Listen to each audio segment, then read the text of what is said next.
जब वो जुड़ना शुरू हुए तो हमारा उनका जो आंदोलन था वो आगे बढ़ना शुरू हुआ और कारवां जब शुरू हुआ तो आजादी के बाद ही रुका।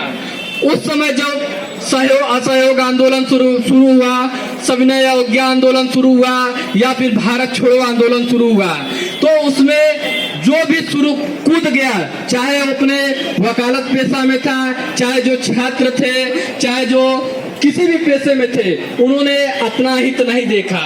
वो देश की लड़ाई थी।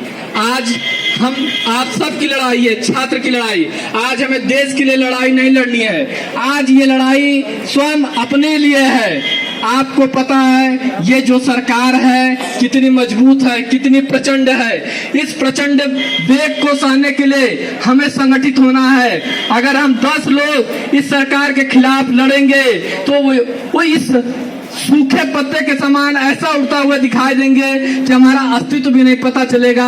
ये जो 10 लोग थे, मूवमेंट कर रहे थे, कहाँ गए? इसलिए हम चाहते हैं कि इस संगठन को मजबूत बनाइए। आज हमारे साथ अन्याय हुआ है, आपके साथ अन्याय हुआ है। ये जो दौर था 2 साल जिसके लिए लड़ाई लड़ी जा रही है, उसमें आप ईमानदारी से बताइए किसका नुकसान नहीं हुआ है?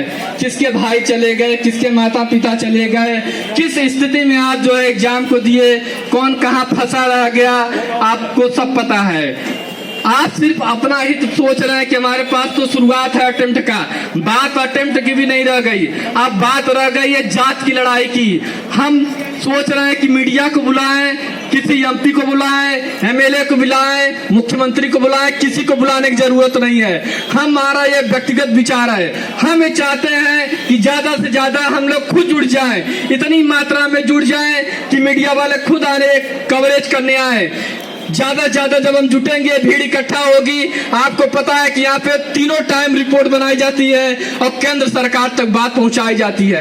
ऐसा नहीं है कि यहाँ पे जो मूवमेंट चलाया जा रहा है सरकार तक नहीं पहुंच रही है। सरकार मना भी नहीं किया है कि हम आपको नहीं देंगे, सरकार मना नहीं किया है, लेकिन वो कह रहा है कि आप संगठित होकर आइए तब हम आपको देंगे।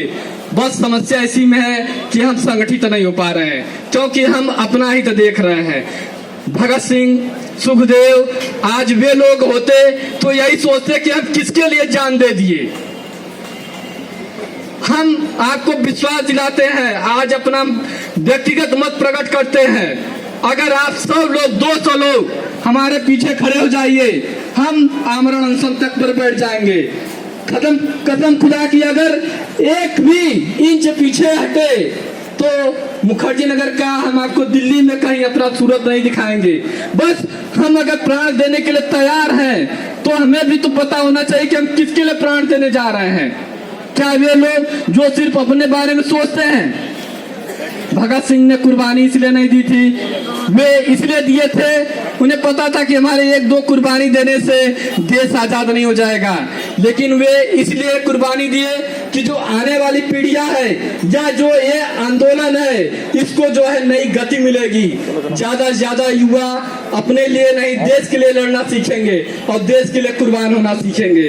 इसलिए हम आपसे रिक्वेस्ट कर रहे हैं, विनम्र निवेदन कर रहे हैं कि इस आंदोलन को इतनी संख्या में जुट जाइए ताकि ये आंदोलन सफल बने।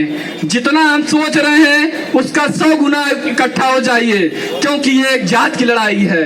अगर हम इसमें संगठित नहीं होंगे तो वही हाल है कि तूफान में जैसे सूखा हुआ पत्ता उड़कर कहाँ चला जाता है, उसका अस्तित्व का पता नहीं चलता है, वैसे ही हमारी स्थिति आने वाली है। क्योंकि आपको पता है कि किसान जो थे, किसान आपको पता है कि 4 आश्रमों में सबसे प्रमुख आश्रम होता है गृहस्थ आश्रम।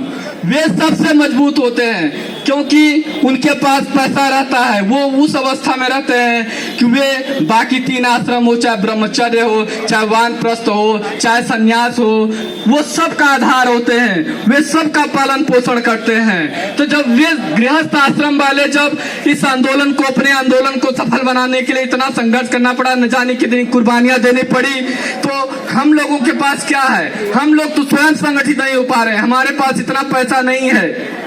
आप लोग का समर्थन मिले 500 लोग अगर हमारे पीछे खड़े हो जाएं तो हम आमरण अनशन लेकर इसे 4 दिन में इसे हम पूरा कर सकते हैं। विश्वास दिलाते हैं अगर 400 लोग, लेकिन अगर उस 400 लोगों में से एक लोग भी पीछे हटे तो हम अपना तुरंत आमरण अनशन तोड़ देंगे। हेलो।